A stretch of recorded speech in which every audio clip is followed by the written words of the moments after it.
Bu videoni alimenti borlar va Adliya vazirligi xodimlari alohida eshitish kerak. Bugungi kunda aliment masalasi, aliment mashmashasi O'zbekistonda norasmiy global muammoga aylangan. Bu muammoni ortidan esa ham farzandi, otasi, onasi ko'p noqulayliklarga duch kelyapti-da.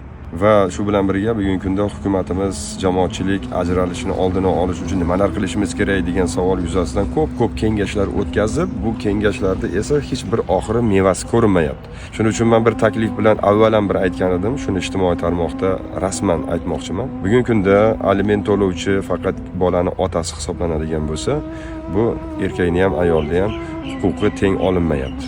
Gender tengligi deganda ayollarda erkaklar bilan birga jamiyatda ishlarda faol ishtirok etishi, uni huquqiy tengligini boshqa sohalarda ko'ryapmiz, lekin aynan mana shu aliment mavzusiga kelganda gender tengligi buzilayotgandek go'yo.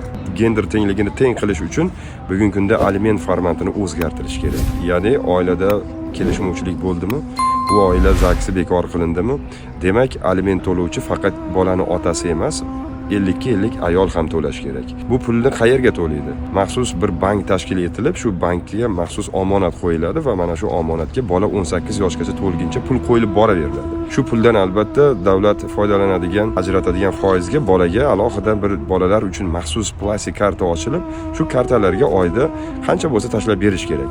Hozir aliment to'lovchilarda alimentini bunday hisoblasangiz, oylik darajasiga qarab turib oshib ketaveradi. Lekin 1 million aliment oladigan bolalar juda ham kam, 500 ming aliment oladigan bolalar ham deyarli yo'q hisobi. Bas shunday ekan, onani ham, otani ham bir xil shu masalaga majburiyatini qaratish kerak-da.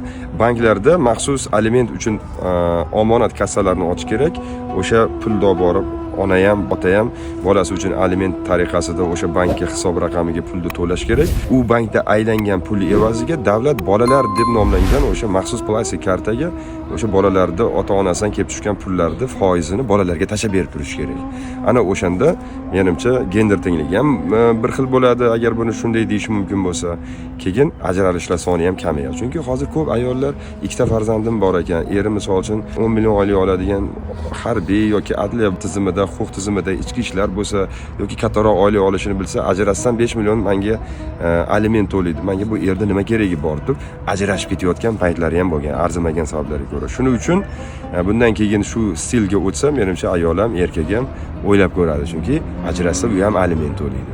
Shu masalada bir yana ham buni mukammalroq shu huquq egalari, bilim egalari, ilm ahli bir chuqurlashtirib, yana ham buni mukammallashtirib hayotga tatbiq qilsa, menimcha maqsadga muvofiq bo'ladi degan umiddamiz.